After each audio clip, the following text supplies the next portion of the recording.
लोग कहेंगे, लोगों का काम है कहना, छोड़ो बेकार की बातों में कहीं बीत ना जाए रहना। कुछ तो लोग कहेंगे,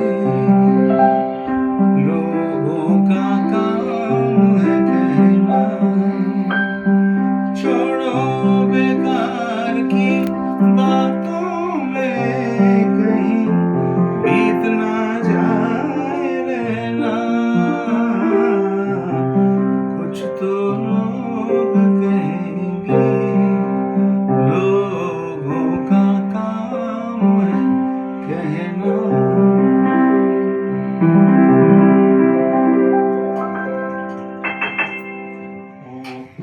আসন্ন রাজ্যসভা নির্বাচনের জন্য প্রার্থী তালিকা ঘোষণা করেছে তৃণমূল কংগ্রেস। সেই তালিকায় জায়গা পেয়েছেন গায়ক ও রাজনীতিবিদ বাবুল সুপ্রিয়। সঙ্গীত জগতে দীর্ঘ সাফল্যের পর রাজনীতিতেও নিজের আলাদা পরিচয় গড়ে তুলেছেন বাবুল। সংসদীয় রাজনীতিতে অভিজ্ঞতা রয়েছে একমাত্র বাবুল সুপ্রিয়রই। ফলে আসন্ন রাজ্যসভা নির্বাচনে বাবুলকে ঘিরে রাজনৈতিক মহলে জোর আলোচনা শুরু হয়েছে। এদিন সাংবাদিকদের মুখোমুখি হয়ে তিনি জানান তিনি খুশি। একই সঙ্গে ধন্যবাদ জানান মুখ্যমন্ত্রী মমতা বন্দ্যোপাধ্যায় ও অভিষেক ব্যানার্জিকে। তিনি বলেন, চেনা জায়গায় ফিরতে পেরে আমি খুবই খুশি।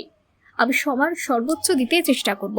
দিদি আমার গানের ব্যাপারে সম্পূর্ণ স্বাধীনতা দিয়েছে। ব্যুরো রিপোর্ট, জেসপা 24 বাংলা। খুবই আনন্দিত এবং তার চেয়ে বেশি আপ্লুত, ভেরি গ্রেটফুল।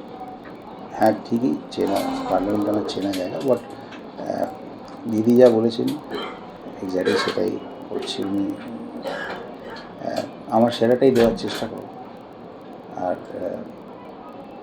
সবচেয়ে বড় কথা হচ্ছে যে বিগত কয়েক বছরে যে ভালোবাসা আমি পেয়েছি এখানে, এবং গান গাইবার পূর্ণ স্বাধীনতা, এগুলো সব কিছু আমাকে প্রচণ্ডভাবে ইন্সপায়ার করেছে। তো আমি অত্যন্ত কৃতজ্ঞ দিদি, অভিষেক ব্যানার্জি এবং দলের কাছে আমাকে এই একটা অন্য প্ল্যাটফর্ম সেখানে আমার সুযোগ দেওয়ার জন্য, ভরসা রাখার জন্য। ব্যাস হয়ে গেল।